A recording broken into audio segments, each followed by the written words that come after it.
Assalamualaikum warahmatullahi wabarakatuh. Perkenalkan, nama saya Cucu Anayati dengan NPM 1118109 kelas 3 FA1 Fakultas Farmasi Universitas Bakti Senang Bandung. Nah, di sini saya akan menjelaskan materi dari mata kuliah kimia medisinal tentang target kerja obat terhadap messenger dan non-messenger target.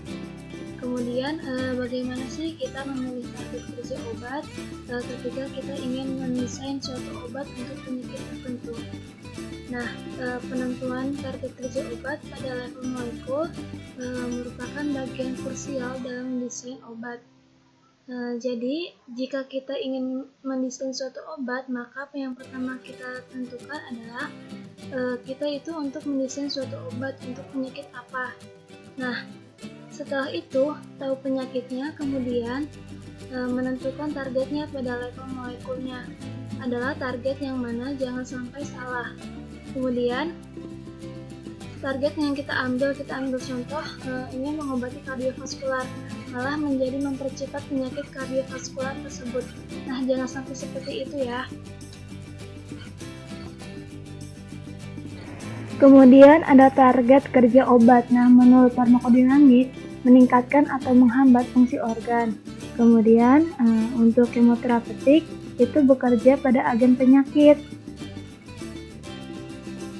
Pendekatan menggunakan sistem target, messenger, dan non-messenger atau disingkat MANMETS. Pendekatan ini disebut pendekatan messenger dan non-messenger system.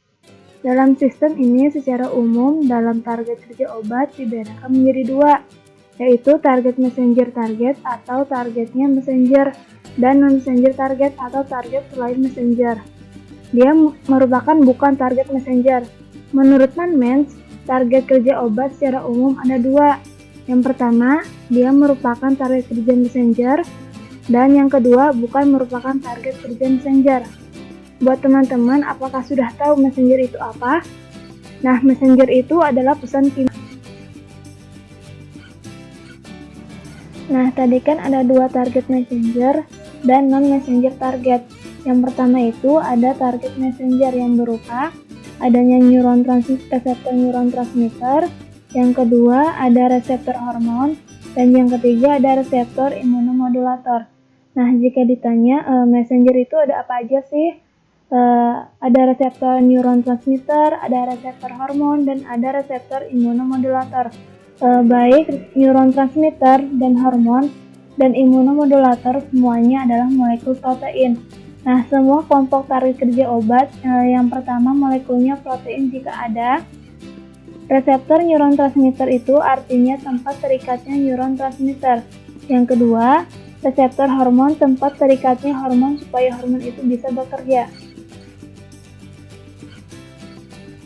Di messenger kan ada tiga, ada neuron transmitter, ada hormon, ada imunomodulator. Supaya neuron transmitter, hormon, imunomodulator bisa menghasilkan kerja mereka harus berikatan. Nah, reseptor ini bisa menjadi tempat kerja obat.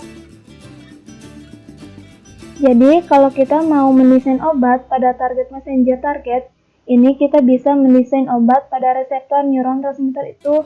Sebenarnya kita mengubah harusnya reseptornya itu berikatan dengan reseptor neuron transmitter, tapi kita buat supaya obatnya, supaya reseptornya itu bukan berikatan dengan neuron transmitter, tetapi berikatan dengan obat yang kita desain. Begitupun dengan hormon dan imunomodulator. Kita ketahui dahulu neuron transmitter itu apa aja sih? Messenger kimia yang memediasi informasi listrik dari suatu neuron ke neuron yang lain. Kemudian neuron transmitter dan reseptornya. Nah, neuron transmitter itu ada apa aja sih? Ada asetilkolin dan reseptor kolinergik.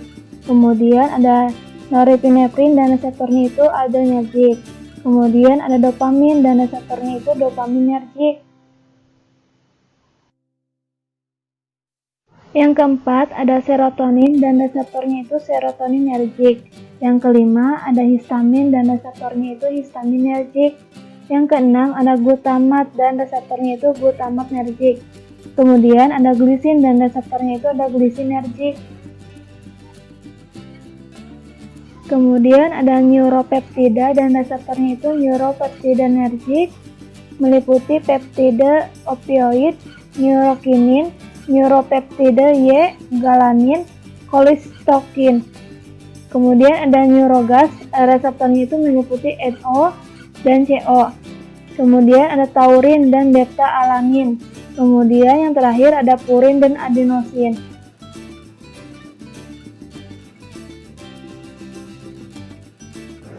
Kelompok messenger yang kedua yaitu hormon yang berupa hormon steroid dan reseptornya.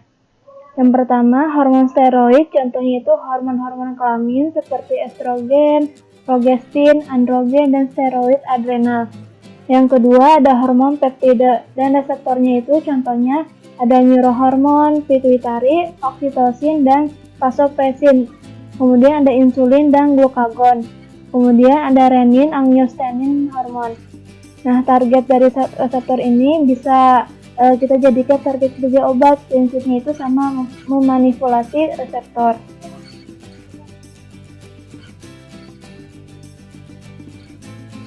Kemudian kelompok yang ketiga adalah imunomodulator dan reseptornya. Nah, yang pertama itu ada imunosupresan dan reseptornya. Yang kedua ada imunomodulator atau imunostimulan dan reseptornya. Yang tadi saya jelaskan adalah messenger target. Nah, target kerja obat yang merupakan target kerja dari messenger atau reseptor. Berikutnya adalah non-messenger target atau calon target kerja obat, tetapi dia bukan tempat kerjanya di messenger. Nah, non-messenger target itu berupa yang pertama itu ada struktur sel endogen. Ada komponen membran sel, kanal ion, protein membran, kemudian ada organel sitoplasma, ada mitokondria, dan RE. Kemudian ada inti sel, ada replikasi, transkripsi, dan translasi DNA. Yang kedua itu ada makromolekul. Nah, di dalam makromolekul itu ada protein. Nah, di protein itu ada enzim, protein transport, kemudian ada asam nukleat, ada DNA dan RNA. Kemudian ada lipid, karbohidrat, dan molekul inorganik. Yang ketiga itu ada patogen eksogen. Nah, di patogen eksogen itu ada mikroba. Di mikroba itu ada bakteri, ada virus, kemudian ada toksin lingkungan, ada toksin kimia, biologi, dan radiasi. Pada penjelasan yang terakhir, yaitu bagaimanakah menentukan target kerja obat menurut Manmans. Yang pertama, desain obat untuk memanipulasi messenger yang normalnya bertanggung jawab pada proses penyakit. Jadi yang kita cari yang pertama, kalau kita mau mengobati suatu penyakit, kita cari messenger-messenger yang berpengaruh dalam penyakit apa saja, atau messenger yang terlibat apa saja. Kita ambil contoh, mengobati hipertensi, kita harus tahu messenger yang terlibat.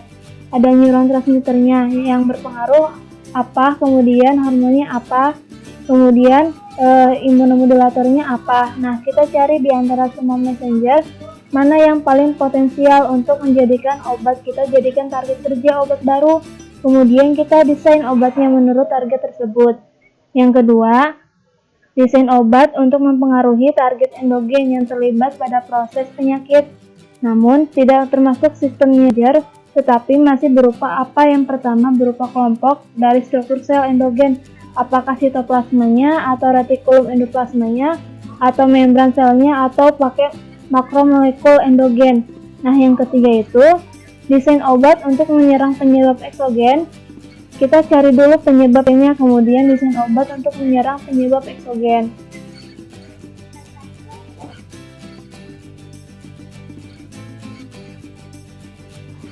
Untuk penjelasannya dari saya itu cukup, dan mohon maaf apabila ada kesalahan. Wassalamualaikum warahmatullahi wabarakatuh. Terima kasih semuanya yang sudah menonton dan memperhatikan. Dadah.